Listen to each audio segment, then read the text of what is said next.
Evening, y'all. Chief Prepper here. Take 4, actually. We'll see how long it records this time.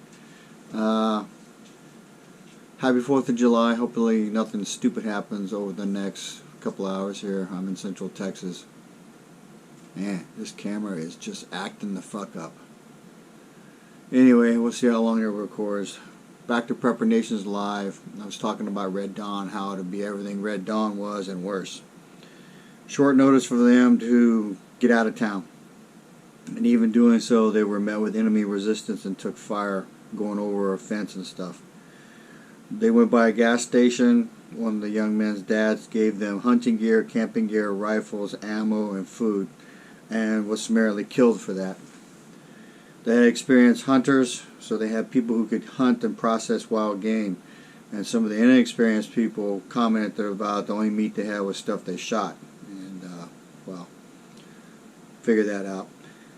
They camped for months, maybe a year. They did not start out as the resistance.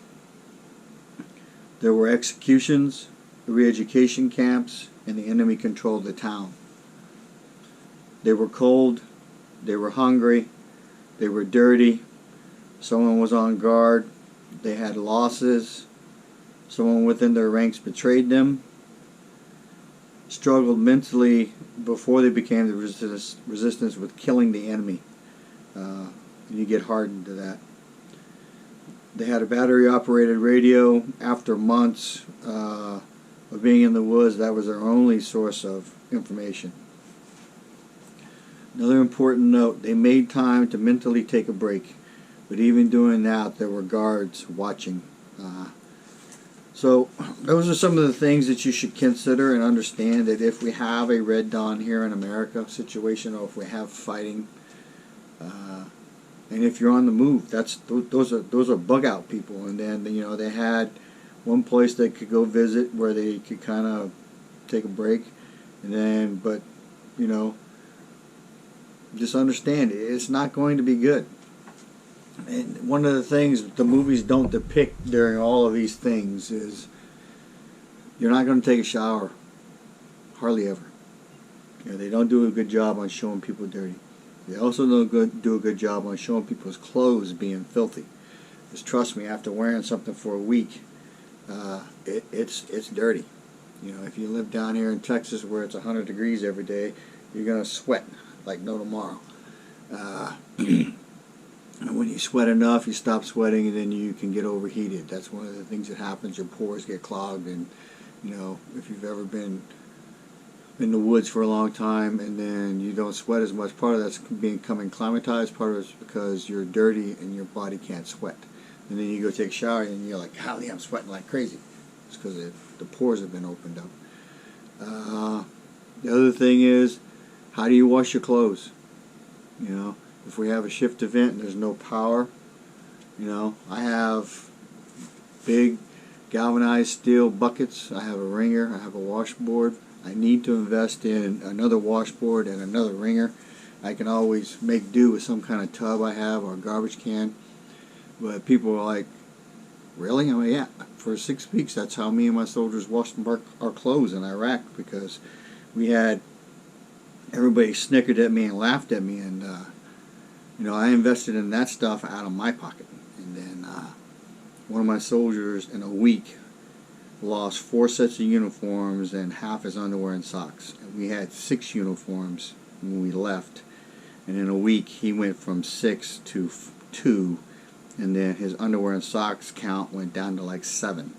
And at the time, there was no PX. There was nowhere to buy it. So everybody was washing the clothes in the buckets and using the wringer and the washboard, and they were all like, yeah, because they all realized the problem. So this camera's getting ready to shut off, so just keep in mind that stuff. And they all transition from bolt action rifles to lever action, from a bow and arrow to semi-automatic weapons or automatic weapons. You don't do that without learning.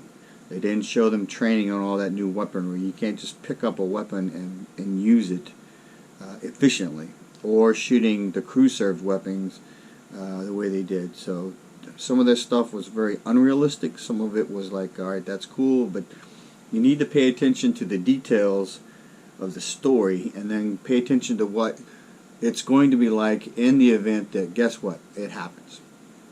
You know, if you're bugging in, then it's back to aluminum foiling the windows, making sure you have noise and light discipline, you have a guard outside, and some people were asking, can you use something other than aluminum foil? You can use cardboard, but cardboard is a lot harder to manipulate to fit the window to ensure that no light comes out if you have lights on inside the house. Not sure what else to say. If you think about the newer or the remake, they were more in the city, and then they got out of town to a cabin, and then they moved from there, trying to avoid the enemy, which was not easy. I would tell you that if you can avoid contact of any kind, and then therefore you probably avoid conflict, because I told you all in the Preparation Live that you don't want to draw attention to yourself, because if you do, 9 times out of 10 you're going to be fighting with whoever's there. And if you're not fighting with them, then they're watching, taking survey, and then they may come back at night when you're less awake, when you have one person on guard.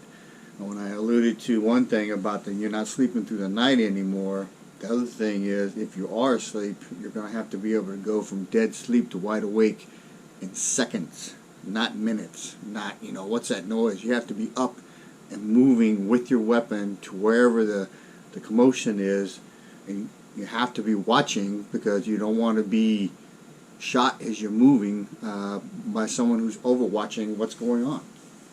So, just there's so much to know that most people don't know, and I'm trying to spread information about stuff,